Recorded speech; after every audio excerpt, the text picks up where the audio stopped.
Hello student, कैसे हैं आप सभी लोग। आई होप आप लोग अच्छे होंगे, पढ़ाई कर रहे होंगे और आप लोग एग्जाम की तैयारी अच्छे से कर रहे होंगे।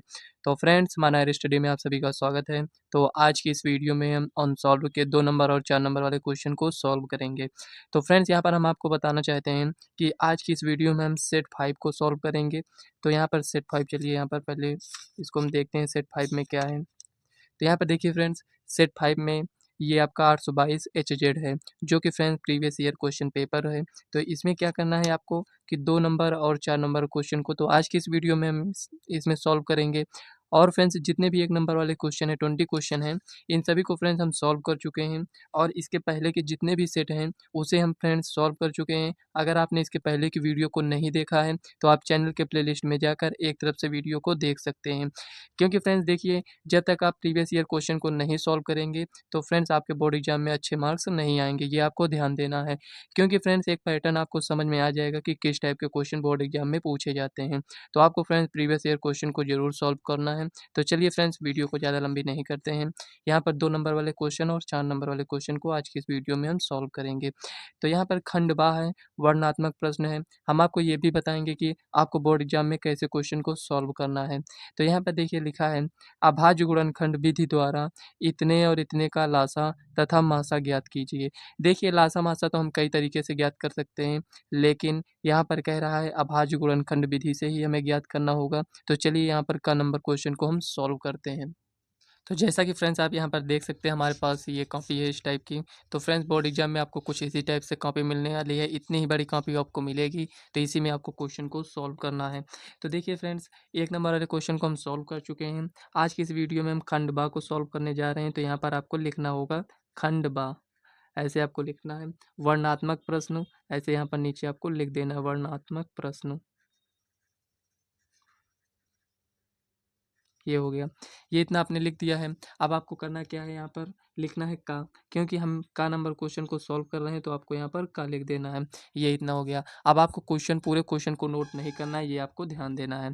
तो यहाँ पर लिखेंगे पहली संख्या,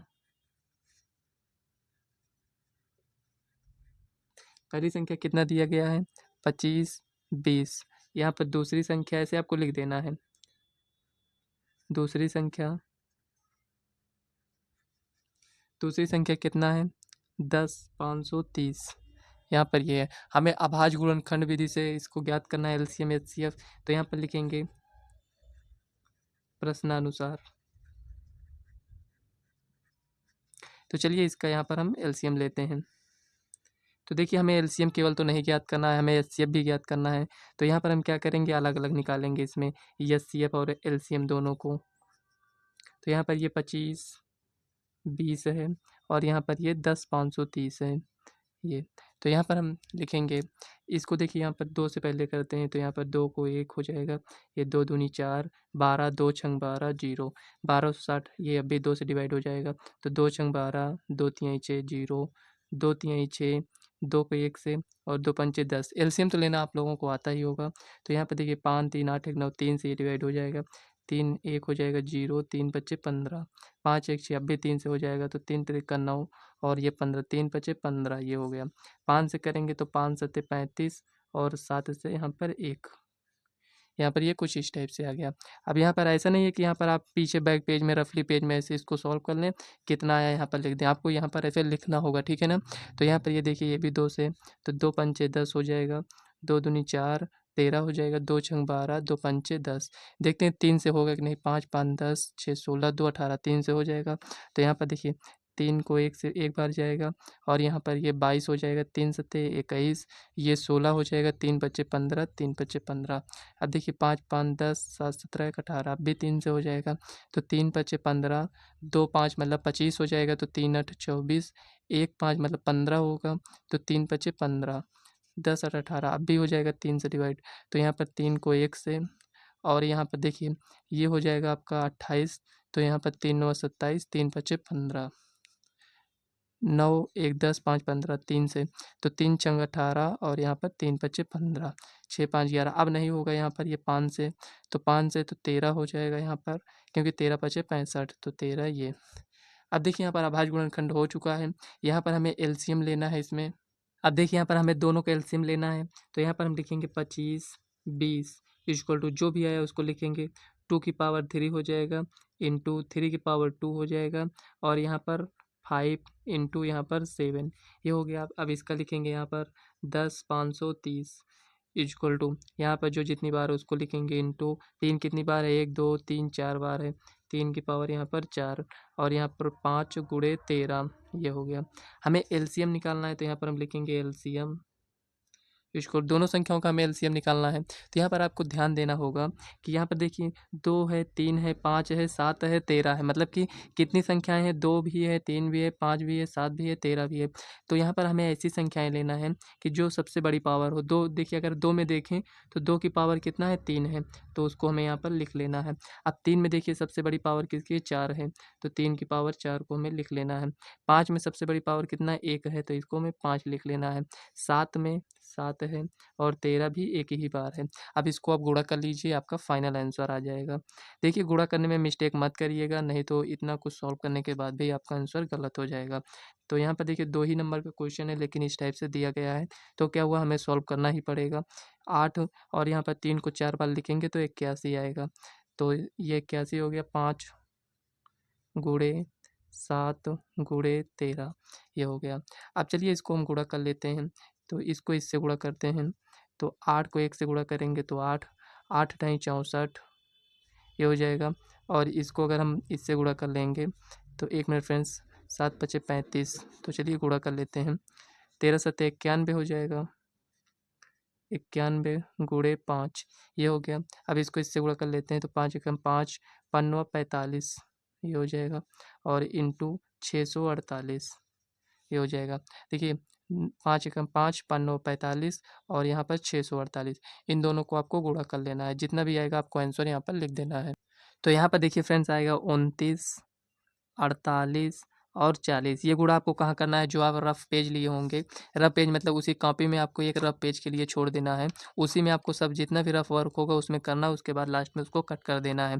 तो उसमें आप जब इन दोनों को गुणा करेंगे तो 29 48 40 आएगा। ये आपका फाइनल आंसर है। ये क्या आया है आपका एलसीएम आया है। तो एचसीएफ हमें ज्ञात करना है। तो एचसीएफ हम कैसे ज्ञात करेंगे, तो यहाँ पर लिखते हैं। देखिए अब इसको हम नेक्स्ट पेज में सॉल्व करेंगे क्योंकि यहाँ पर स्पेस नहीं है। तो एचसीएफ के लिए हम क्या करेंगे, तो यहाँ पर देखिए नेक्स्ट पेज में हम सॉल्व करेंगे, हो सकता है आपको ना समझ में आए, यहीं पर हम आपको बता दे रहे हैं एचसीएफ, लेकिन आपको यहाँ पर सॉल्व नहीं करना है, सीधे आपको डायरेक्ट नेक्स्ट पेज में सॉल्व करना होगा। अब देखिए एचसीएफ ज्ञात करने के लिए इन दोनों में कॉमन जो भी होगा उसको हम लिखेंगे। मतलब कि यहाँ पर 2 है ना, 2 की सबसे छोटी पावर कौन सी 1 है, तो यहाँ पर हम 2 लिख देंगे। और यहाँ पर 3 में सबसे छोटी पावर 2 है, तो यहाँ पर 3 की पावर 2 लिख देंगे। ये हो गया इंटू। अब यहाँ पर देखिए 5 में 1 है तो 5 को एक बार। अब इसमें देखिए कॉमन है नहीं है तो उसको हम नहीं लिखेंगे। यहाँ पर 3 त्रिक 9 9 दूनी 18 पंचे 90, यहाँ पर ये हो गया। मतलब जो दोनों में होना चाहिए और कॉमन होना चाहिए उसी को हमें लिखना है, ये आपको ध्यान देना है। तो यहाँ पर 2 और इसको हम गुणा करेंगे तो 9 पचे 45 दूना 90, ये आपका फाइनल आंसर हो जाएगा। अगर आप कहें कि यहाँ पर 7 और 13 को गुणा कर लें तो गुणा नहीं करना है, क्योंकि 13 इसमें नहीं है और 7 इस वाले में नहीं है, दोनों में होना चाहिए और जो सबसे छोटी पावर हो उसको हमें लिखना होता है। बहुत सारे स्टूडेंट यहीं पर मिस्टेक कर देते हैं, उनको समझ में नहीं आता है। तो आप वीडियो को रिवर्स करिए, उसके बाद एलसीएम को समझ लीजिए, एचसीएफ को भी समझ लीजिए। तो चलिए नेक्स्ट क्वेश्चन को हम सॉल्व करते हैं। अब यहाँ पर देखिए नेक्स्ट क्वेश्चन इसमें दिया गया है, सिद्ध कीजिए कि 2√3 एक अपरिमेय संख्या है। 2 नंबर का है फ्रेंड्स, एकदम इजी क्वेश्चन है, इसको आपको प्रैक्टिस कर लेना है, ये समझ के चलिए। ये आपको लगभग हर एक सेट में देखने को मिल जाएगा इस टाइप का क्वेश्चन। तो चलिए इसको हम सिद्ध करते हैं कि 2√3 एक अपरिमेय संख्या है। तो यहाँ पर लिखेंगे खा, अब यहाँ पर लिखेंगे सिद्ध करना है। उसमें था सिद्ध कीजिए, इसमें लिखेंगे सिद्ध करना है, करना है। 2√3 एक अपरिमेय संख्या है, अपरिमेय संख्या है, ये हो गया। तो चलिए इसको हम सिद्ध करते हैं। इसमें तो लिखेंगे माना, हमें अपरिमेय सिद्ध करना है, इसका अपोजिट मानेंगे, माना 2√3 एक परिमेय संख्या है, एक परिमेय संख्या है।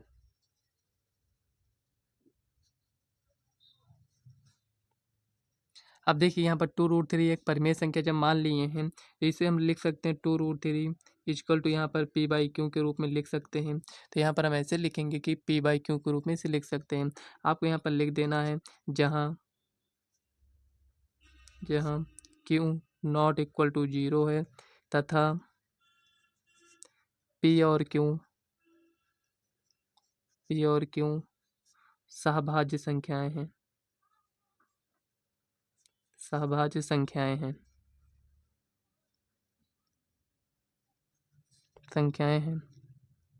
देखिए सहभाज्य संख्या हम उसे कहेंगे कि जिसमें फ्रेंड्स कॉमन एक हो, मतलब कि एचसीएफ एक आना चाहिए। कहने का मतलब यहाँ पर यह हुआ।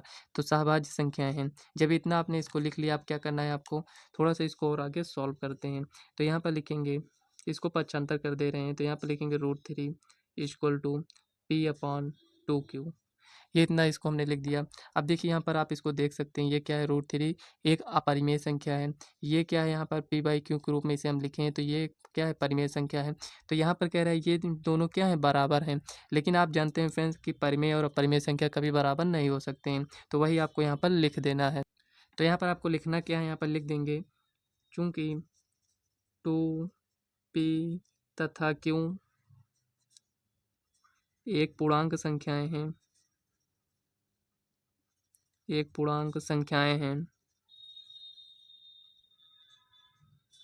हैं तथा ये परिमेय होंगी।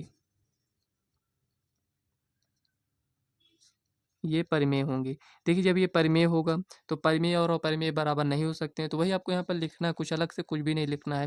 तो यहाँ पर लिखेंगे, इसलिए देखिए ये परिमेय है, ये अपरिमेय है। यहाँ पर दोनों बराबर दिखाया गया है, इसका मतलब यहाँ पर दोनों बराबर हैं। तो यहाँ पर लिखेंगे इसलिए √3 भी एक परिमेय संख्या होगी। क्योंकि इसके बराबर दिखाया गया है तो परिमेय संख्या होना चाहिए। तो √3 भी एक परिमेय संख्या होगी। अब देखिए यहाँ पर आप तो जानते हैं कि √3 एक अपरिमेय है, लेकिन यहाँ पर लिखे हैं परिमेय है, तो आपको लिखना है परंतु इससे हमें विरोधाभास प्राप्त होता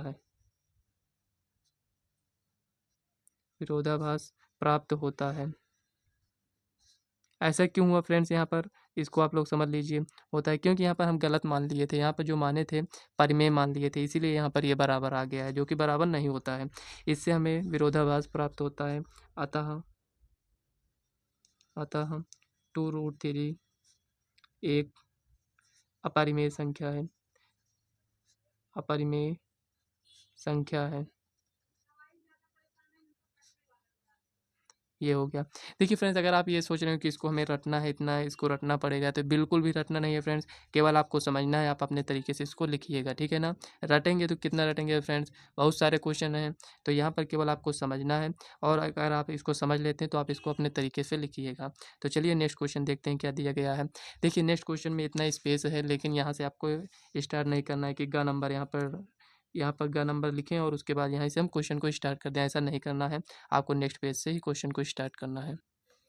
तो यहाँ पर देखिए एक गा नंबर क्वेश्चन इसमें दिया गया है। कह रहा है यदि कोई रेखा ABC त्रिभुज की भुजाओं AB तथा AC को क्रमशः D तथा E पर प्रतिच्छेद करे तथा भुजा BC के समांतर हो, तो सिद्ध कीजिए कि AD/AB इक्वल टू AE/AC है। तो यहाँ पर देखिए फ्रेंड्स, ये गा नंबर क्वेश्चन है। बहुत सारे स्टूडेंट क्या करेंगे, इस क्वेश्चन को पढ़कर ही छोड़ देते हैं, जबकि फ्रेंड्स ये ईजी है। क्योंकि आप ऐसा इसलिए करते हैं क्योंकि फ्रेंड्स आपने एक बार भी इस क्वेश्चन की प्रैक्टिस नहीं करते हैं। जो स्टूडेंट इस क्वेश्चन की प्रैक्टिस किए होंगे वो इसको ईजी तरीके से सॉल्व कर पाएंगे। बहुत ही ईजी होता है, अभी हम सॉल्व करेंगे, आपको समझ में आ जाएगा कि यहाँ पर ये कितना ईजी था, जो हम स्किप कर देते हैं। सभी क्वेश्चन अगर आप देखेंगे तो फ्रेंड्स ईजी ही रहता है। केवल आपको क्या करना क्या है, जैसे यहाँ पर अगर आप सॉल्व कर जाते हैं एग्जाम में, और अगर यही क्वेश्चन मान लेते हैं वहाँ पर मिल जाएगा, तो वैसे भी आप सॉल्व कर लेंगे। जब आपने फ्रेंड्स सॉल्व ही नहीं किया है तो फ्रेंड्स आपको ये क्वेश्चन कहाँ से आप सॉल्व कर पाएंगे। इसीलिए फ्रेंड्स स्टूडेंट बोलते हैं कि पेपर बहुत डिफिकल्ट आया था और हम सॉल्व नहीं कर पाए थे, क्योंकि फ्रेंड्स वो प्रैक्टिस किए नहीं रहते हैं। तो चलिए फ्रेंड्स इसको हम सॉल्व करते हैं। क्वेश्चन को आप लोग पढ़ लिए होंगे अच्छे से, यहाँ पर जो भी दिया गया है इसको अच्छे से पढ़िए। उसके बाद यहाँ पर हम फिगर बनाते हैं और इसको हम सॉल्व करेंगे। तो यहाँ पर देखिए क्वेश्चन में कह रहा है एक त्रिभुज ABC है। चलिए ABC हम यहाँ पर बना लेते हैं एक त्रिभुज। तो ये आपका A हो गया, यहाँ पर ये B हो गया, ये C हो गया। तो कह रहा है ए बी तथा ए सी को दो बिंदु है, एक बिंदु यहाँ पर, एक बिंदु यहाँ पर है। ये बिंदु कौन से हैं? डी है और ये ई है। तो ए बी को डी बिंदु पर, ए सी को ई बिंदु पर ये प्रतिच्छेद कर रहा है, ठीक है। और यहाँ पर कह रहा है बी सी के समांतर है, मतलब ये डी ई बी सी के समांतर है। तो हमें जो सिद्ध करना है उसको यहाँ पर लिख लेना है। तो यहाँ पर लिखेंगे यहाँ पर दिया है त्रिभुज ए बी सी है, त्रिभुज ए बी सी है यहाँ पर, जिसमें डी समांतर बी सी है। तो यहाँ पर देखिए डी समांतर बी सी, तो यहाँ पर लिखेंगे डी समांतर बी सी है, ये हो गया। अब यहाँ पर लिखेंगे सिद्ध करना है, सिद्ध करना है। क्या सिद्ध करना है हमें? यहाँ पर A D upon A B equal to यहाँ पर A E upon E C, एक मिनट friends, A E upon A C है, ठीक है। ये हमें सिद्ध करना है। तो चलिए इसको हम सिद्ध करने से पहले यहाँ पर हमें यहाँ पर दो त्रिभुज लेना होगा। तो यहाँ पर लिखेंगे त्रिभुज, सॉल्यूशन, त्रिभुज ए डी ई लेते हैं यहाँ पर, और यहाँ पर तथा त्रिभुज यहाँ पर हम लेंगे तथा त्रिभुज ए बी सी। तो यहाँ पर लिखेंगे त्रिभुज ए बी सी, हमें क्या दिखाना है? समरूप दिखाना है। तो यहाँ पर लिखेंगे angle A equal to angle A हो जाएगा। यहाँ पर लिखेंगे उभयनिष्ठ है, ठीक है, उभयनिष्ठ है। ये इतना आपने लिख लिया। अब यहाँ पर लिखेंगे angle A D E, A D E equal to यहाँ पर लिखेंगे angle A B C, angle A B C क्यों बराबर है? यहाँ पर लिखेंगे संगत कोण, संगत कोण, इतना ये और इतना ये बराबर होगा, संगत कोण है। ये इतना आपने इसको दिखा दिया। अब यहाँ पर दो कोण आपने बराबर दिखा दिया। आप यहाँ पर लिख सकते हैं त्रिभुज ए डी ई समरूप त्रिभुज ए बी सी, ये हो गया। यहाँ पर ये समरूप है किससे? तो ए समरूपता कसौटी से, समरूपता कसौटी से। अब जैसे ही फ्रेंड्स आपने इसको इतना लिख दिया है, अब आपको करना क्या है? यहाँ पर A D upon A B हमें लिखना है। तो A D upon A B लिख दिया, और हमें यहाँ पर क्या लाना है? ए ई, एक गैप कर कर लाना है यहाँ पर। तो यहाँ पर देखिए ए ई, इसमें से भी एक गैप लिखेंगे तो ए सी, तो ए सी यहाँ पर ये आ चुका है। तो यहाँ पर लिखेंगे प्रूव्ड। बस इतना ही आपको यहाँ पर लिखना था, ये आपको इतना यहाँ पर दिखाना है, उसके बाद इसको आपको लिख देना था। तो ये क्वेश्चन आपका प्रूव हो चुका है। तो चलिए नेक्स्ट क्वेश्चन देखते हैं क्या दिया गया है। तो यहाँ पर देखिए फ्रेंड्स, 11 नंबर क्वेश्चन इसमें कह रहा है बिंदु इतने और इतने को मिलाने वाले रेखाखंड को 2:3 में विभाजित करने वाले बिंदु के निर्देशांक ज्ञात कीजिए। मतलब एक बिंदु ये है, एक बिंदु ये है, इन दोनों को मिलाने वाली रेखा जो है उसको फ्रेंड्स ये 2:3 अनुपात में विभाजित कर रहा है, उसका फ्रेंड्स हमें निर्देशांक बताना है। तो चलिए इसको सॉल्व करते हैं। तो यहाँ पर लिखेंगे घ नंबर, ये क्वेश्चन है आपका। इसमें देखिए इसको समझ लेते हैं। यहाँ पर साइड में ऐसे यहाँ पर देखिए कुछ इस टाइप से है।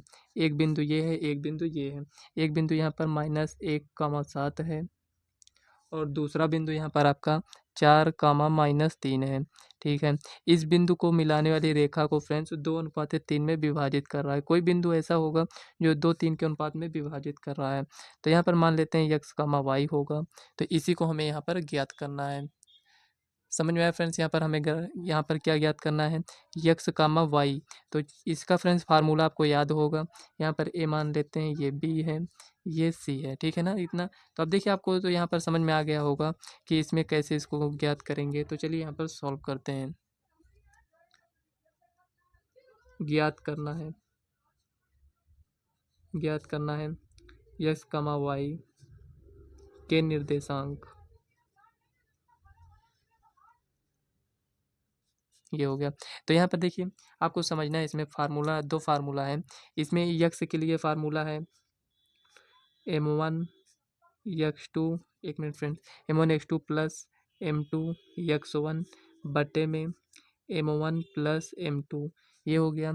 एक y का है तो लिखेंगे m1 y2 plus m2 y1 बटे में m1 प्लस m2, ये हो गया। दो फार्मूला है, मतलब दो फार्मूला क्या? यक्स का ज्ञात करने का ये है और वाई का ज्ञात करने का ये है। यहाँ पर आपने फार्मूला लिख दिया। अब x1 x2 क्या है ये आप समझ लीजिए। तो यहाँ पर देखिए ये आपका x1 है और ये y1 है, ये आपका x2 है, यहाँ पर ये y2 है। तो इसी में रखते हैं। तो लिखेंगे x इक्वल टू m1 कितना है यहाँ पर 2 है, तो चलिए यहाँ पर भी लिख देते हैं इसको m1 m2 ये है। तो m1 कितना है 2 है, m1 x2 कितना है यहाँ पर 4 है, प्लस m2 कितना है यहाँ पर 3 है, इंटू x1 कितना है यहाँ पर -1 है, बटे में 2 + 3 करना है, ये हो गया।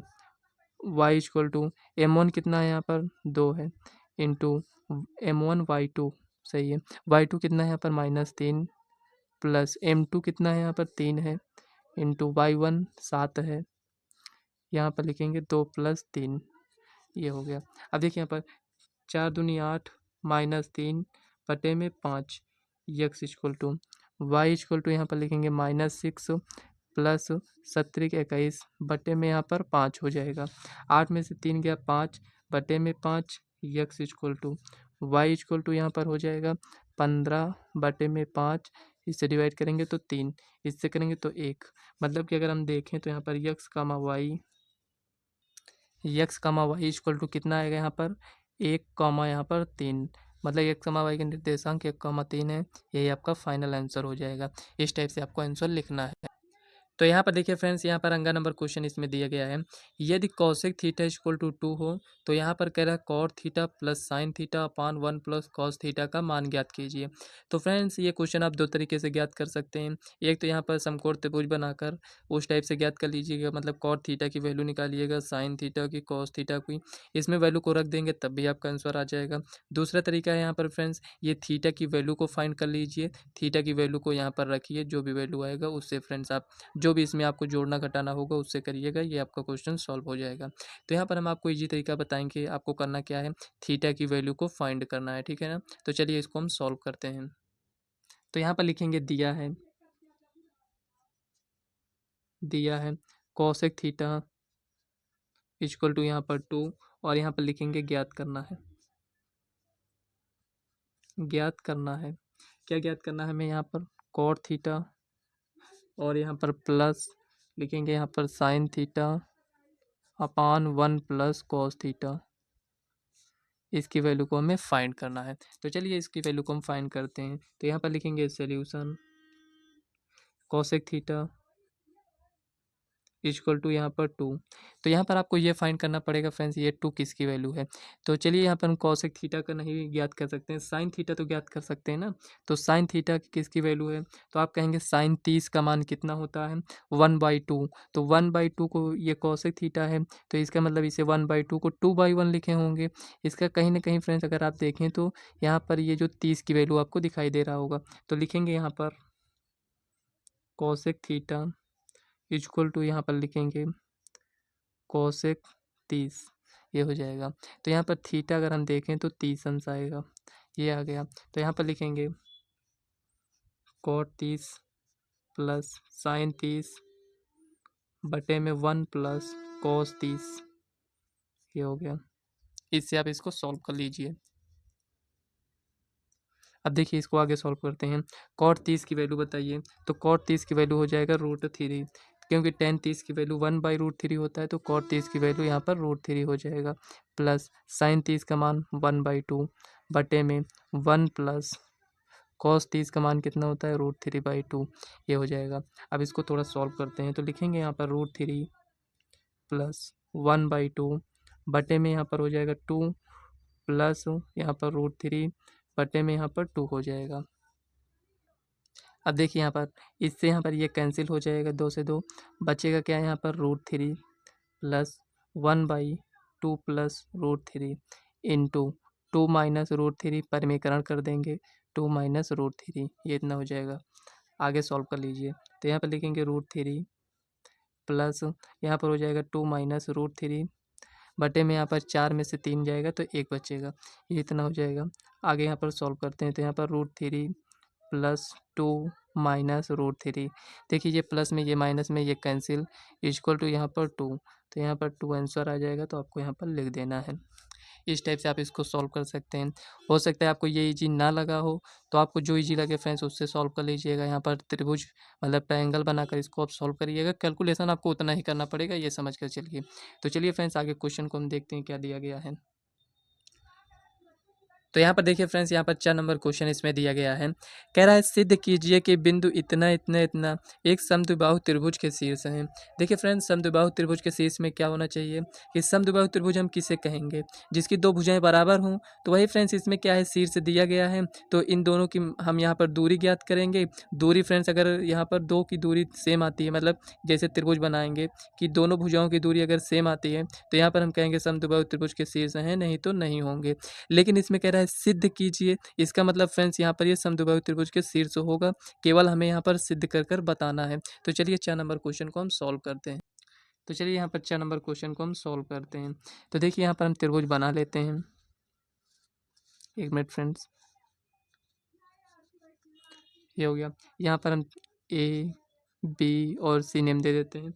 जो इसके निर्देशांक दिए गए हैं इसको हम यहाँ पर लिख लेते हैं, 5, -2 है।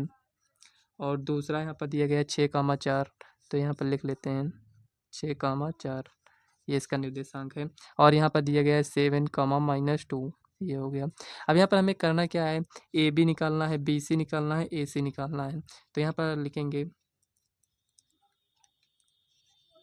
यहाँ पर सिद्ध करना है, सिद्ध करना है दिए गए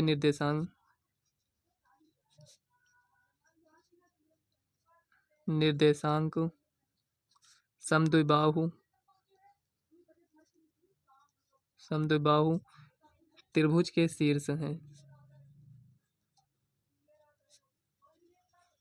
अब यहाँ पर देखिए ए बी निकालेंगे यहाँ पर, तो ए और बी यहाँ पर हम लिख लेते हैं। तो ए का क्या है यहाँ पर 5, -2 है, बी का क्या है यहाँ पर 6, 4 है। तो देखिए ये x1 हो जाएगा, ये y1, ये आपका x2 हो जाएगा, ये y2 हो जाएगा। इसमें ए बी की हम दूरी निकालेंगे, तो ए बी इक्वल टू क्या होता है, x1 - x2 का whole square plus y1 - y2 का होल स्क्वायर, ये हो जाएगा। अब यहाँ पर लिखेंगे ए बी इक्वल टू, ये x1 कितना है 5 -6 का होल स्क्वायर प्लस y1 कितना है -2 -4 का होल स्क्वायर इक्वल टू। अब देखिए यहाँ पर 6 में से 5 जाएगा तो -1 बचेगा, -1 का स्क्वायर करेंगे तो 1 बचेगा। 4, 2, 6 मतलब -6 का स्क्वायर कितना हो जाएगा, 36 आएगा। तो यहाँ पर लिखेंगे +36 इक्वल टू, अगर हम देखें तो यहाँ पर रूट में 37 मिला।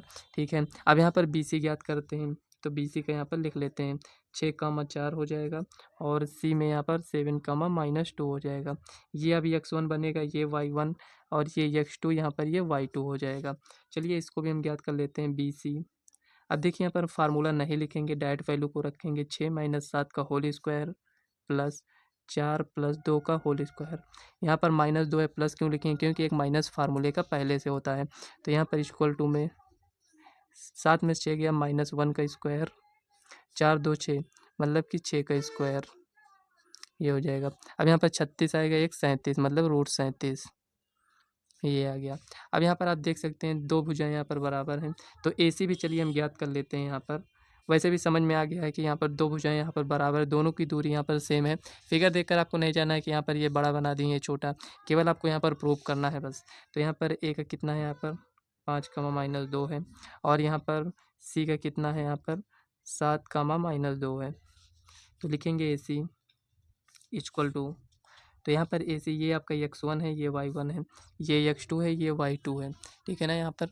अब देखिए यहाँ पर लिखेंगे 5 - 7 का होल स्क्वायर प्लस -2 + 2 का होल स्क्वायर।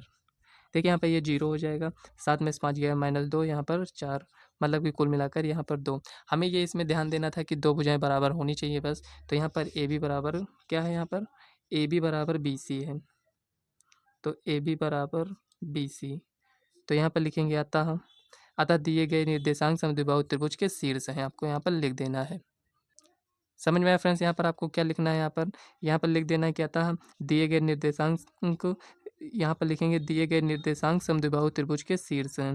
तो यहाँ पर आप लिख देते हैं प्रूव्ड। ठीक है ना, आपको एक लाइन में उसको लिख देना है, उसके बाद यहाँ पर लिख देना है प्रूव्ड। तो चलिए फ्रेंड्स नेक्स्ट क्वेश्चन देखते हैं क्या दिया गया है। तो यहाँ पर देखिए फ्रेंड्स, कह रहा है इसमें किन्हीं 5 खंडों को हल कीजिए। मतलब कि कुल मिलाकर इसमें 6 क्वेश्चन दिए गए होंगे 4 नंबर क्वेश्चन में। हमें 5 ही क्वेश्चन को सॉल्व करना है।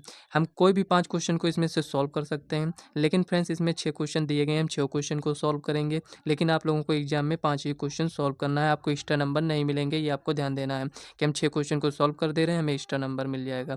तो एक्स्ट्रा नंबर नहीं दिया जाएगा, आप अपना टाइम वेस्ट मत करिएगा, ठीक है ना।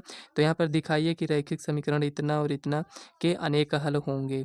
तो यहाँ पे अनेक हल होंगे, इसमें तो हमें कुछ भी सिद्ध भी नहीं करना है, कुछ भी इसमें सॉल्व भी नहीं करना है आपको। यहाँ पर अनेक हल होंगे, हमें दिखाना है। तो चलिए इसको यहाँ पर हम इसको सॉल्व करते हैं।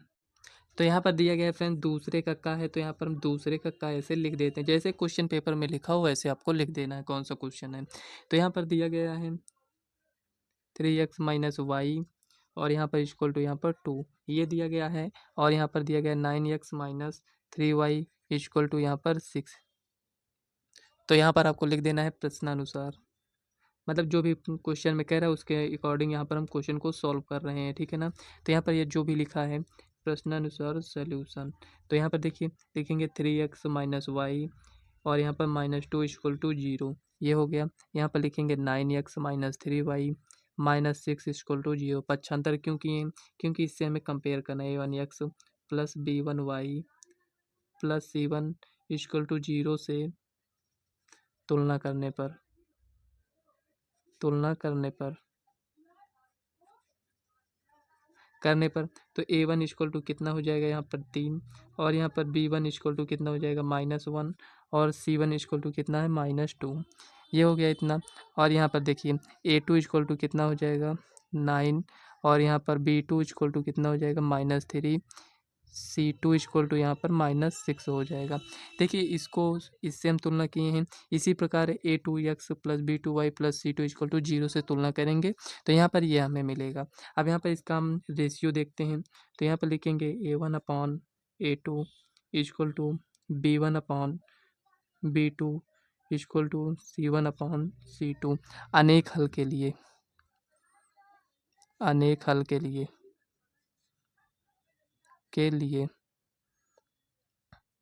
तो यहाँ पर देखिए अनेक हल के लिए क्या होना चाहिए, इन तीनों का रेशियो बराबर होना चाहिए। चलिए चेक करते हैं बराबर है या नहीं। तो यहाँ पर लिखेंगे 3/9 इक्वल टू, यहाँ पर लिखेंगे -1/-3 इक्वल टू, यहाँ पर हो जाएगा -2/-6, ये हो जाएगा 3 त्रिक का 9, माइनस से माइनस कैंसिल, 2 3 जा 6 इक्वल टू, अगर हम देखें तो 1/3 इक्वल टू 1/3 इक्वल टू यहाँ पर 1/3। तो यहाँ पर आपको देखकर क्या समझ में आया? तो आप देखेंगे यहाँ पर तीनों का रेशियो बराबर आ गया है। तो यहाँ पर लिखेंगे अतः दिए गए रैखिक समीकरण के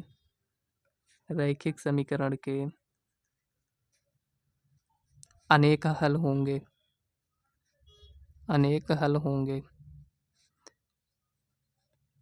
देखिए इसको सॉल्व करने के लिए फ्रेंड्स ये आपको पहले से ही जानकारी होनी चाहिए कि यहाँ पर अनेक हल में क्या होता है, और अद्वितीय हल में क्या होगा कि इन दोनों का रेशियो बराबर नहीं होगा अद्वितीय में, और यहाँ पर ये बराबर नहीं होगा तो समांतर होगा जिसका कोई हल नहीं होगा।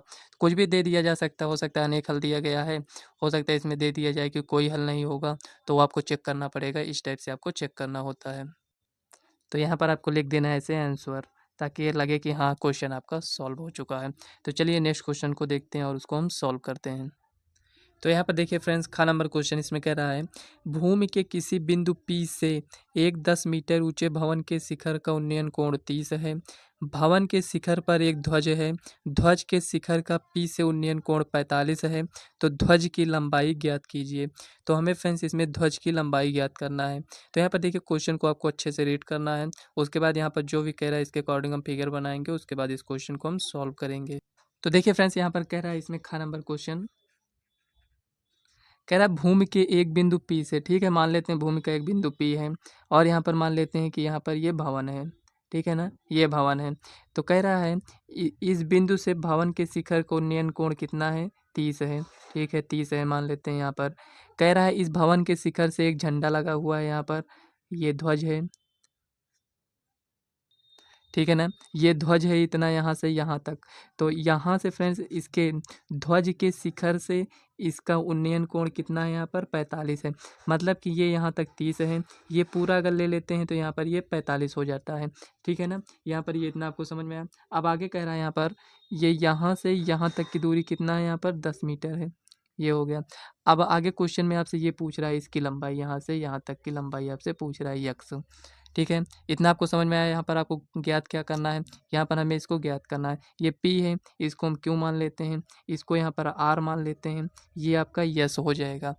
यहाँ पर अब देखिए आपका फिगर अब कंप्लीट बन चुका है, केवल हमें यक्स की वैल्यू को फाइंड करना है। तो यहाँ पर लिखेंगे प्रश्नानुसार, प्रश्नानुसार यहाँ पर लिखेंगे सॉल्यूशन। यहाँ पर लिख लेते हैं ज्ञात करना है, ज्ञात करना है यक्स, यक्स का मान। ये हो गया। अब देखिए फ्रेंड्स यहाँ पर आपको दो त्रिभुज मिलेगा, एक त्रिभुज आपको मिलेगा पी क्यू आर और एक त्रिभुज मिलेगा आपको पी क्यू यस। तो यहाँ पर लिखेंगे त्रिभुज पी क्यू आर में, त्रिभुज पी क्यू आर में अगर हम देखें तो यहाँ पर लिखेंगे टेन, टेन 30 इक्वल टू लंब बटे आधार, मतलब कि क्यू आर बटे में पी क्यू। ये हो गया। अब यहाँ पर टेन 30 का मान कितना होता है 1/√3 इक्वल टू क्यू आर कितना है यहाँ पर 10 है और यहाँ पर पी क्यू ये से लिख लेते हैं। ये हो गया। अगर हम पी क्यू की वैल्यू अगर देखें तो यहाँ पर इसको हम पक्षांतर करेंगे तो 10√3 आ जाएगा। पी क्यू की वैल्यू कितना आया है 10√3 मीटर, ये इतना आ गया है। अब देखिए अब ये वाला त्रिभुज लेंगे पी क्यू यस, तो लिखेंगे त्रिभुज पी क्यू यस में, त्रिभुज पी क्यू यस में तो लिखेंगे यहाँ पर 10 45 इक्वल टू यहाँ पर कितना हो जाएगा, यहाँ पर 10 45 लंब, यहाँ पर लंब कितना है त्रिभुज ये पूरा लिए हैं तो यहाँ पर लिखेंगे Q yes upon P Q. ये हो जाएगा इक्वल टू 10 45 का मान कितना होता है 1 इक्वल टू यहाँ पर Q yes upon P Q. ये हो गया। मतलब कि पी क्यू बराबर क्यू यस है, पी क्यू बराबर क्यू यस। पी क्यू कितना है यहाँ पर समीकरण एक मान लीजिए, तो यहाँ पर लिखेंगे क्यू यस इक्वल टू यहाँ पर 10√3 मीटर। ये इतना आ गया। हमें तो यहाँ पर इसको ज्ञात ही नहीं करना था क्यू यस, तो क्या आपको क्यू यस ज्ञात करना है आप बताइए। यहाँ पर क्या क्यू यस पूरा ज्ञात करना है, नहीं ज्ञात करना है, आपको यक्स ज्ञात करना है। तो ये जो क्यू यस लिखा है इसको हम क्या लिख सकते हैं, तो अगर हम क्यू यस को लिखना चाहें तो हम Q R plus S R को भी तो लिख सकते हैं।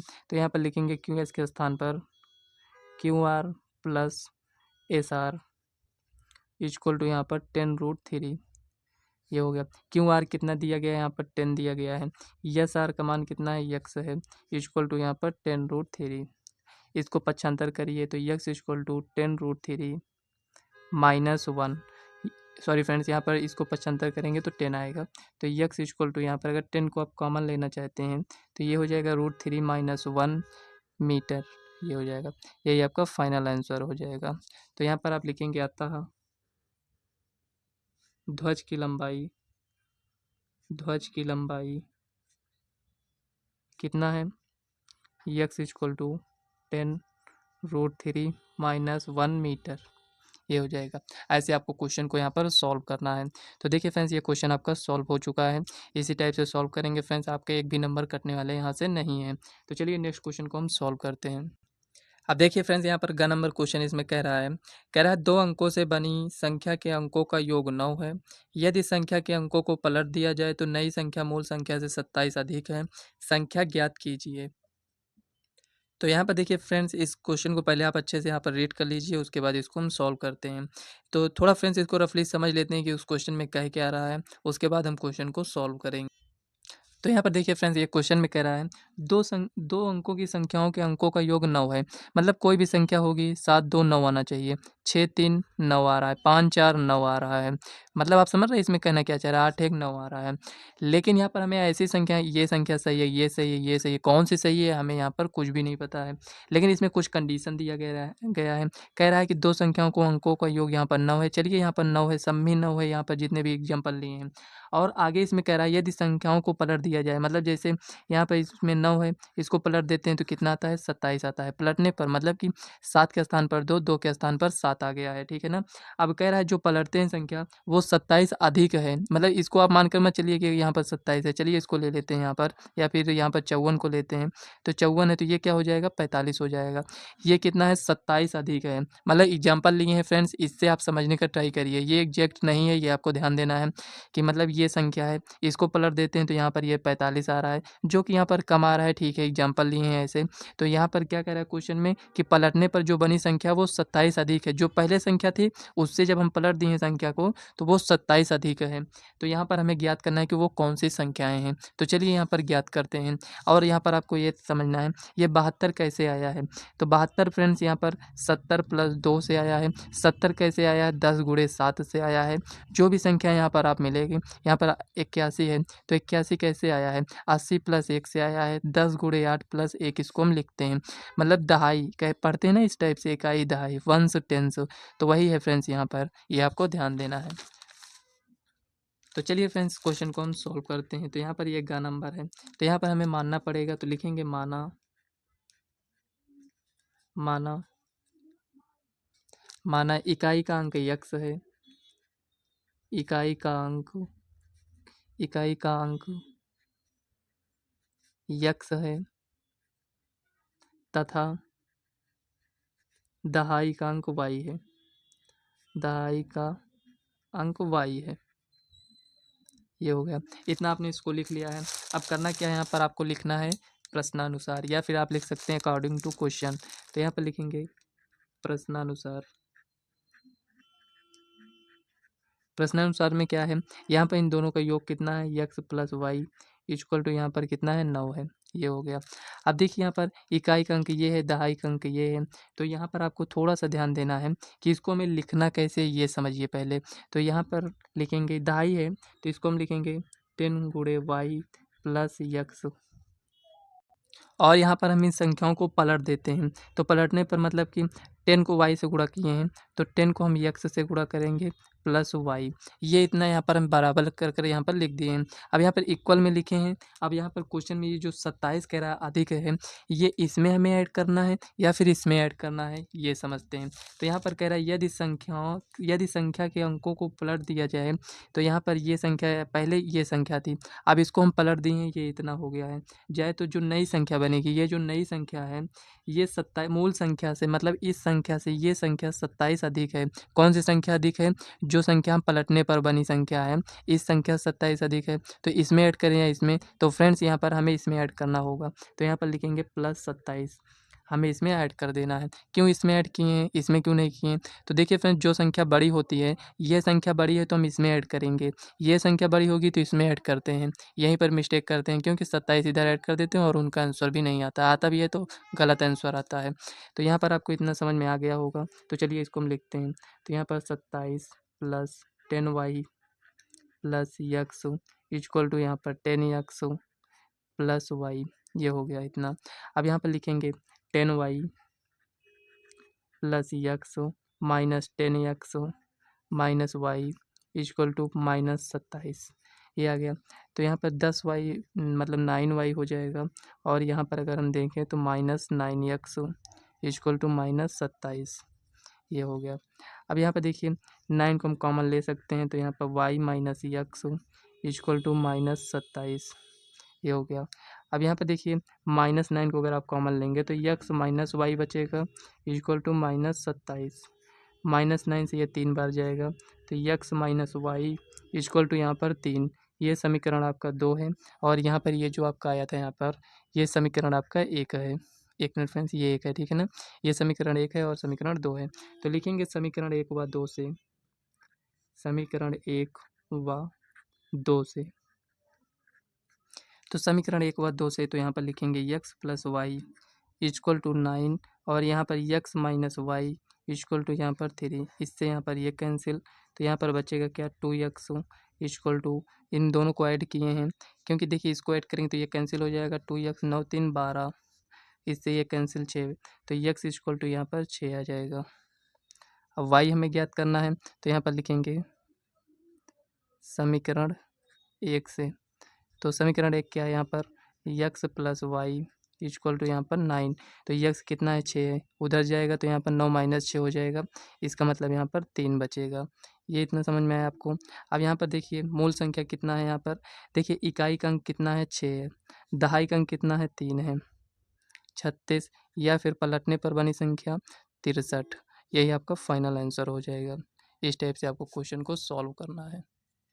तो समझ में आया फ्रेंड्स कैसे आपको क्वेश्चन को सॉल्व करना है।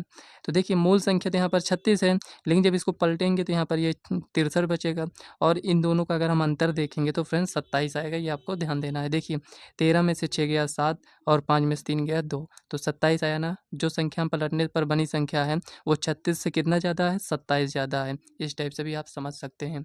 रटेंगे तो फ्रेंड्स नहीं समझ में आएगा, हम आपको हर बार बोलते हैं यही। तो चलिए नेक्स्ट क्वेश्चन देखते हैं क्या दिया गया है। तो यहाँ पर देखिए फ्रेंड्स घ नंबर क्वेश्चन इसमें दिया गया है। कह रहा है दिए गए चित्र में यदि ए बी बराबर ए सी हो, मतलब कि यहाँ पर कह रहा है ए बी बराबर ए सी है, ठीक है। तो कह रहा है सिद्ध कीजिए कि बी बराबर ई सी है, बी ई बराबर ई सी है, मतलब कि ये हमें बराबर दिखाना है, बी ई और ई सी को बराबर दिखाना है। और क्या बराबर है यहाँ पर, ए बी बराबर ए सी है। तो चलिए फ्रेंड्स इजी क्वेश्चन है, इसको चलिए सॉल्व करते हैं। तो यहाँ पर देखिए फ्रेंड्स इसको यहाँ पर हम इतना फिगर बना लिए हैं। अब यहाँ पर हम नेम दे देते हैं, ये आपका बी है, और यहाँ पर ई है, यहाँ पर सी, और यहाँ पर डी एफ, डी हो जाएगा, एफ हो जाएगा, और यहाँ पर ए है, ठीक है ना। कुछ इस टाइप से आपको भी फिगर ऐसे बना लेना है। अब देखिए इसमें जो दिया गया उसको लिख लेते हैं। लिखेंगे दिया है ए बी बराबर ए सी है, ठीक है, ए बी बराबर ए सी है। यहाँ पर लिखेंगे सिद्ध करना है बी बराबर ई सी, हमें यहाँ पर सिद्ध करना है। तो यहाँ पर लिखेंगे सॉल्यूशन। आपको सबसे पहले यहाँ पर लिखना होगा, यहाँ पर लिखेंगे, देखिए ये यहाँ से यहाँ तक और यहाँ से यहाँ तक की दूरी बराबर होगी, मतलब किसी बिंदु पर स्पर्श रेखा जो यहाँ पर खींचे हैं ये बराबर हो जाएगी। तो यहाँ पर लिखेंगे एक ही बिंदु से एक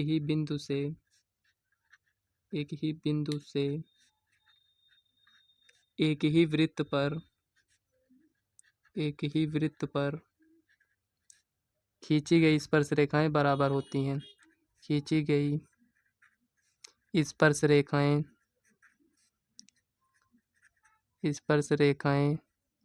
बराबर होती हैं।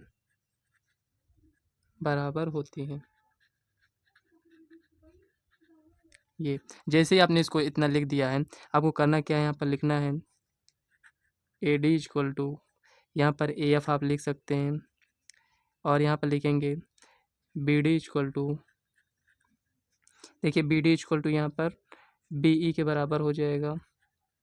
अब यहाँ पर आते हैं सी ई, तो एक मिनट फ्रेंड्स, यहाँ पर देखिए B D A D equal to यहाँ पर क्या लिखे हैं, ए एफ लिखे हैं, उसके बाद बी डी इक्वल टू यहाँ पर बी ई लिखे हैं। अब यहाँ पर सी ई इक्वल टू यहाँ पर सी एफ लिखेंगे। तो यहाँ पर देखिए ए डी इक्वल टू यहाँ पर ए एफ होना चाहिए, यहाँ पर ही लिख दिए हैं, ठीक है ना। तो यहाँ पर ए एफ, क्योंकि इस बिंदु से यहाँ तक दूरी और यहाँ तक दूरी सेम होगी, और यहाँ पर बी डी और बी ई बराबर है, ठीक है। यहाँ पर सी ई लिखेंगे, सी ई इक्वल टू यहाँ पर क्या हो जाएगा, सी एफ हो जाएगा। ये इतना है, इसको हम समीकरण 1 नेम देते हैं, और यहाँ पर समीकरण 2, ये समीकरण 3 हो जाएगा। इतना आपने इसको लिख लिया। अब यहाँ पर देखिए हमें क्या दिया गया है, तो यहाँ पर लिखेंगे ए बी बराबर ए सी है, ए बी बराबर ए सी, ए बी बराबर ए सी जो यहाँ पर दिया गया है, ये कैसे आएगा फ्रेंड्स, अगर हम ए डी और बी डी को जोड़ दें, ए डी और बी डी को जोड़ दें, मतलब समीकरण 1 व 2 को जोड़ने पर, समीकरण 1 व 2 को जोड़ने पर, चलिए जोड़ देते हैं यहाँ पर A D plus B D equal to A F plus B. तो यहाँ पर देखिए friends A D plus B D है, तो यहाँ पर देखिए ए बी कैसे आएगा, यहाँ पर अगर हम ए डी और बी डी को ऐड कर दें तो हमें ए बी मिल जाएगा। ए सी कैसे आएगा, अगर हम ए एफ और सी एफ को ऐड कर देंगे तो हमें यहाँ पर मिल जाएगा ए सी। तो ए सी में ए एफ और यहाँ पर सी एफ को हमें ऐड करना है, तो यहाँ पर लिखेंगे सी एफ। देखिए फ्रेंड्स यहाँ पर जो समीकरण 1 और 2 लिखे हैं, यहाँ पर आप इसको मत लिखिए। यहाँ पर क्यों मत लिखिए, नहीं लिखना है यहाँ पर, ये ध्यान दीजिए। देखिए ए बी हमें लाना है तो A D plus B D लिख देंगे, ए सी लाना है तो ए एफ प्लस यहाँ पर सी एफ लिख देंगे। अब यहाँ पर आपको ध्यान देना है क्या इसमें कटेगा, तो यहाँ पर ए डी और ए एफ क्या बराबर हैं आप बता सकते हैं, तो आप कहेंगे ए डी और ए एफ। यहाँ पर देखिए ये एफ हम बताए थे आपको कि यहाँ पर ए डी और ए एफ है, तो यहाँ पर ए डी है ए एफ है, तो इसको कट कर दीजिए। यहाँ पर बचेगा क्या, बी डी इक्वल टू यहाँ पर ये सी एफ हो जाएगा। समझ में आया ना यहाँ पर क्यों इसको कट किए समीकरण एक और, क्योंकि इसको जोड़ेंगे तो फ्रेंड्स इससे हमें कोई यहाँ पर हल नहीं मिलेगा। तो बी डी बराबर सी एफ है, तो यहाँ पर बी डी, देखिए बी डी बराबर सी एफ है। जब बी डी बराबर सी एफ है तो यहाँ पर हम ये भी तो लिख सकते हैं बी डी किसके बराबर है, यहाँ पर बी के बराबर है। बी इक्वल टू यहाँ पर किसके बराबर है, यहाँ पर सी एफ। सी एफ किसके बराबर है, यहाँ पर सी ई के बराबर है, सी ई के बराबर है। तो इसको आप मान लीजिए समीकरण 4। तो यहाँ पर लिख देना है आपको समीकरण 4 से, समीकरण 4 से, क्योंकि फ्रेंड्स यहाँ पर देखिए इसी के हेल्प से हमें इसको ज्ञात करना था। जोड़ेंगे तो फ्रेंड्स उससे यहाँ पर नहीं ज्ञात होगा, ये आपको ध्यान देना था। तो देखिए यहाँ पर बी इक्वल टू सी, ये कैसे है समझ में आया ना, कि यहाँ पर ये क्रॉस कर देंगे क्योंकि ए डी और ए एफ क्या है, दोनों बराबर हैं। तो बराबर की इस साइड यहाँ पर ये कैंसिल हो जाएंगे, बचेगा बी डी बराबर सी एफ बचेगा। और यहाँ पर ये तो हमें लाना नहीं था, हमें ये लाना था। तो बी डी के स्थान पर हम क्या लिख सकते हैं, बी लिख सकते हैं। और सी एफ के स्थान पर क्या लिख सकते हैं, यहाँ पर सी ई लिख सकते हैं, तो ये सी ई लिख सकते हैं। तो ये आपका यहाँ पर प्रूव्ड हो चुका है। तो चलिए नेक्स्ट क्वेश्चन देखते हैं क्या दिया गया है। कहीं पर कोई भी डाउट हो तो फ्रेंड्स आप कमेंट कर पूछ सकते हैं, हम आपको रिप्लाई कर देंगे। वैसे यहाँ पर डाउट नहीं होना चाहिए। तो चलिए नेक्स्ट क्वेश्चन यहाँ पर दिया गया है। तो यहाँ पर देखिए क्वेश्चन में दिया गया है, कह रहा है इसमें निम्नलिखित बारंबारता सारणी का माध्यक यदि इतना हो, मतलब माध्यक इसमें दिया गया है। तो कह रहा है यक्स और वाई के मान ज्ञात कीजिए जबकि बारंबारताओं का योग कितना है, 80 यहाँ पर दिया गया है। मतलब कि दो मान यहाँ पर दिया गया है और यक्स वाई की वैल्यू आपसे फाइंड करने के लिए कह रहा है। तो इसमें वर्ग अंतराल भी दिया गया है, बारंबारता भी दिया गया है। तो यहाँ पर हमें माध्यक ज्ञात करना था जो कि यहाँ पर दिया गया है। देखिए फ्रेंड्स ये तो आपसे माध्यक ज्ञात करने के लिए कहेगा, या फिर फ्रेंड्स यहाँ पर ये जो यक्स और वाई है इसका मान आपसे ज्ञात करने के लिए कह सकता है। कुछ भी देकर फ्रेंड्स यहाँ पर कुछ आपसे ज्ञात करने के लिए कहेगा। कहने का मतलब यहाँ पर ये हुआ कि जैसे इसका मान दिया गया है तो इसमें से कोई वैल्यू यहाँ से, ये जैसे यक्स और वाई दिख रहा है, इसमें से इसको हटा दिया गया है, इसको ज्ञात करने के लिए कह रहा है। अगर इसकी वैल्यू दिया गया होता तो आपसे माध्यक ज्ञात करने के लिए कहता। तो चलिए फ्रेंड्स इसको हम सॉल्व करते हैं। तो यहाँ पर देखिए फ्रेंड्स इसको हम नोट कर लिए हैं, तो चलिए इसको अब सॉल्व करते हैं। माध्यक में क्या होता है, हमें संचयी बारंबारता भी ज्ञात करना होता है। तो यहाँ पर लिखेंगे 5, इसको ऐड करेंगे तो 5 प्लस यक्स हो जाएगा। अब इसको ऐड करेंगे तो 20 प्लस 5 25 प्लस यक्स हो जाएगा। इसको ऐड करेंगे तो 25 10 35 5 40, तो 40 प्लस यहाँ पर यक्स हो जाएगा। अब इसको ऐड करेंगे तो यहाँ पर 40 प्लस यक्स प्लस वाई हो जाएगा। अब इसको यहाँ पर ऐड करेंगे तो 45 प्लस यक्स प्लस वाई, ये हो गया। अब कह रहा है बारंबारताओं का योग इसमें दिया गया है, कितना है यहाँ पर, एक मिनट, ये 45 हो जाएगा plus x plus y equal to यहाँ पर 80 दिया गया है।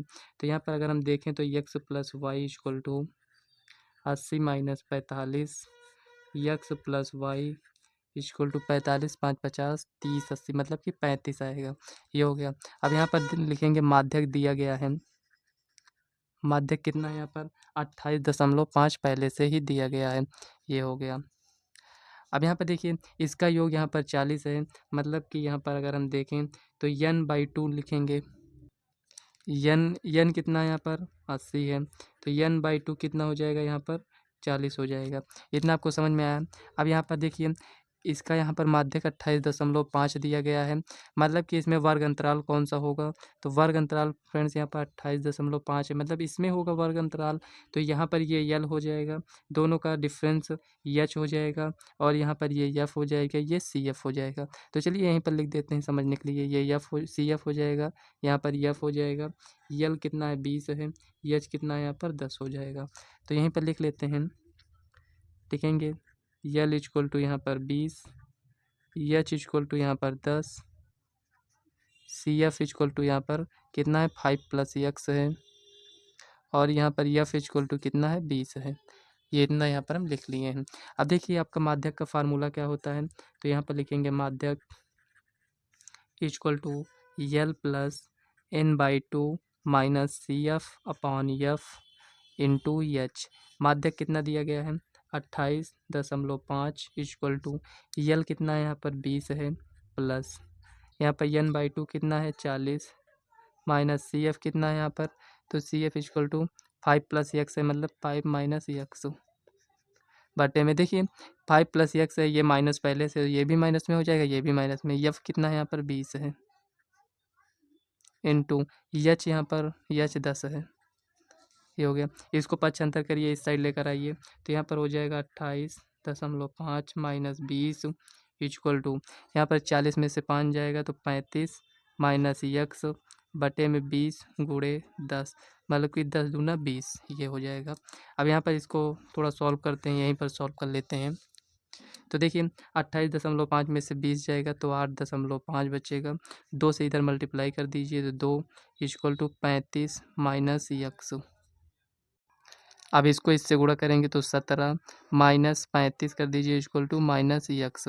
तो 17 और 18 मतलब कि ये इतना आएगा, मतलब 35 में 17 जाएगा तो 18 बचेगा, तो ये माइनस में, तो minus equal to minus x, minus से minus cancel, x equal to 18, ये हो गया। x की वैल्यू 18 आया है, तो यहाँ पर देखिए x + y 35 है, तो y की वैल्यू कितना आ जाएगा यहाँ पर 17 आ जाएगा। तो यहाँ पर देखिए फ्रेंड्स, x का मान कितना आएगा 18 और y का मान 17। ये कहाँ से, अगर आपको नहीं समझ में आ रहा है तो इसको हम समीकरण 1 मान लेते हैं और यहाँ पर लिख देंगे समीकरण 1 से, समीकरण 1 से, ये हो गया, ये हो गया। तो यही आपका फाइनल आंसर हो जाएगा, यहीं पर आपको आंसर लिख देना है। इस टाइप से आपको क्वेश्चन को सॉल्व करना है फ्रेंड्स, 4 नंबर के। फ्रेंड्स यहाँ पर ऐसे ही क्वेश्चन सॉल्व करना है फ्रेंड्स, फार्मूला आपको लिख लेना है यहाँ पर। देखिए जैसे हम फार्मूला यहाँ पर लिखे हैं, आपको फार्मूला लिखकर यहाँ पर हाईलाइट करने के लिए कुछ इस टाइप से लिख देना है। तो चलिए नेक्स्ट क्वेश्चन देखते हैं। 5 ही क्वेश्चन आपको सॉल्व करना था, लेकिन फ्रेंड्स यहाँ पर हम 6 क्वेश्चन को सॉल्व करेंगे, ताकि फ्रेंड्स कोई भी क्वेश्चन ऐसा ना रहे कि अगर आपके एग्जाम में आ जाए तो आप उसको ना कर पाएँ। तो यहाँ पर देखिए फ्रेंड्स 4 नंबर क्वेश्चन इसमें दिया गया है। कह रहा है यदि 2 पासे एक साथ फेंके जाते हैं तो दोनों पासों की संख्याओं का योगफल 7 से छोटा, यहाँ पर 1 मिनट, ये इसमें लिखा है 7 से छोटा होने की प्रायिकता ज्ञात कीजिए। तो फ्रेंड्स यहाँ पर प्रायिकता हमें क्या ज्ञात करना है कि दोनों का योगफल कितना आना चाहिए, 7 से छोटा आना चाहिए। तो यहाँ पर फ्रेंड्स ये क्वेश्चन ईजी है, लेकिन जब इसमें आप बना लेंगे तब आपके लिए ईजी होगा। यही क्वेश्चन फ्रेंड्स अगर 2 नंबर में पूछा जाता तो ये इस टाइप से नहीं पूछा जाता, इसमें एक पासा देता। लेकिन फ्रेंड्स ये 4 नंबर का क्वेश्चन है, इसीलिए इसमें फ्रेंड्स 2 पासा दे दिया गया है। तो चलिए पहले सीखते हैं इसको कैसे बनाएंगे। क्वेश्चन बहुत ही ईजी है, केवल आपको बनाना आना चाहिए बस। देखिए फ्रेंड्स यहाँ पर जब दोनों पासों को उछाला जाएगा तो उसमें कितने परिणाम बनेंगे, 36 परिणाम बनेंगे। कौन कौन से बनेंगे ये समझिए। तो यहाँ पर 4 नंबर है, तो आपको साइड में ऐसे लिख देना है, ऐसा नहीं है कि रफ करिए, आपको ऐसे साइड में लिख देना है। 1,1 हो जाएगा, 1,2 और 1,3, 1,4, 1,5, 1,6, ये हो जाएगा। अब यहाँ पर देखिए 2,1, 2,2, 2,3, 2,4 और 2,5, 2,6, 3,1, 3,2, 3,3, 3,4, 3,5 और यहाँ पर 3,6। यहाँ पर लिखेंगे 4,1, 4,2, 4,3, 4,4। तो चलिए इसको लिख लेते हैं पहले। देखिए फ्रेंड्स कुल 36 परिणाम बनेंगे, जो कि आपको इस टाइप से यहाँ पर बना लेना है, ऐसे ही बनाना है, ठीक है ना। इतना आपने बना लिया। अब क्वेश्चन में कह क्या रहा है, हमें अनुकूल परिणामों की संख्या और कुल परिणामों की संख्या यहाँ पर देखना। कुल परिणामों की संख्या तो 36 है, ये तो ज्ञात है। तो यहाँ पर लिखेंगे 7 से कम संख्या आने की प्रायिकता, आने की प्रायिकता कितना हो जाएगा। अनुकूल परिणामों की संख्या,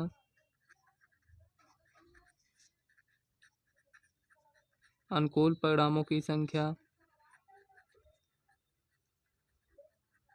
बटे में कुल परिणामों की संख्या, कुल परिणामों की संख्या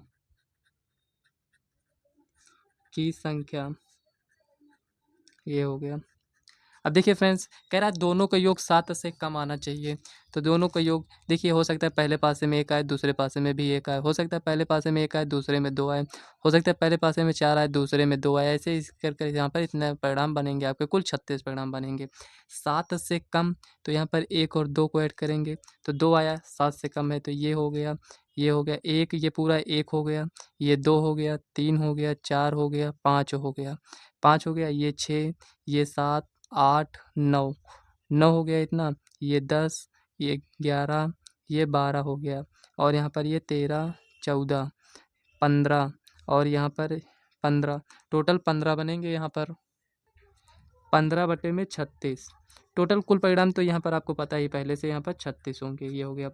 तो ये फ्रेंड्स किससे डिवाइड करेंगे, ये 3 से करेंगे तो 3 पच्चे 15 हो जाएगा। 3 3 से एक बार में, 3 से 2 बार में 6, तो यहाँ पर 5/12। तो ये आपका फाइनल आंसर हो जाएगा। तो देखिए फ्रेंड्स कितना इजी क्वेश्चन था यहाँ पर। और फ्रेंड्स ये क्वेश्चन आपका यहाँ पर ये सॉल्व हो चुका है। तो इस टाइप से आपको क्वेश्चन को सॉल्व करना है। देखिए कितना इजी क्वेश्चन था। ये 15 कहाँ से, अगर आपको ये नहीं समझ में आया है तो यहाँ पर देखिए कह रहा है 7 से कम आना चाहिए। जोड़ कर देख लीजिए 7 से कम किस में आ रहा है, इसमें सब में आ रहा है, केवल इसमें नहीं आ रहा है। 6 1 7 आ जा रहा है, 7 नहीं आना चाहिए, 7 से कम आना चाहिए। तो 1 2 3 4 5 इसमें मिला, 1 6 7 8 9 इसमें नहीं मिलेगा 9, ये 10 11 12, अब यहाँ पर 13 14 इसमें नहीं मिलेगा, एक ये 15 इसमें तो एक भी नहीं मिलेगा क्योंकि 6 1 7 6 2 8 6 3 9 ऐसे हो जाएगा। तो यहाँ पर 15/36, देखिए कितना इजी क्वेश्चन था और आपको ऐसे ही इसको सॉल्व करना था। तो फ्रेंड्स जितने भी 2 नंबर के क्वेश्चन थे और जितने भी 4 नंबर के क्वेश्चन थे सभी को हम सॉल्व कर चुके हैं। तो फ्रेंड्स वीडियो कैसी लगी कमेंट बॉक्स में ज़रूर बताइएगा। अगर वीडियो पसंद आए तो वीडियो को लाइक और चैनल को सब्सक्राइब कर लीजिएगा। कहीं पर कोई भी क्वेश्चन में किसी भी प्रकार का डाउट है तो आप कमेंट कर सकते हैं। तो फिर तो फ्रेंड्स आज की इस वीडियो को हम यहीं तक रखते हैं। वीडियो पसंद आए तो वीडियो को लाइक व चैनल को सब्सक्राइब कर लीजिएगा फ्रेंड्स। चलिए मिलते हैं नेक्स्ट वीडियो में, तब तक के लिए बाय।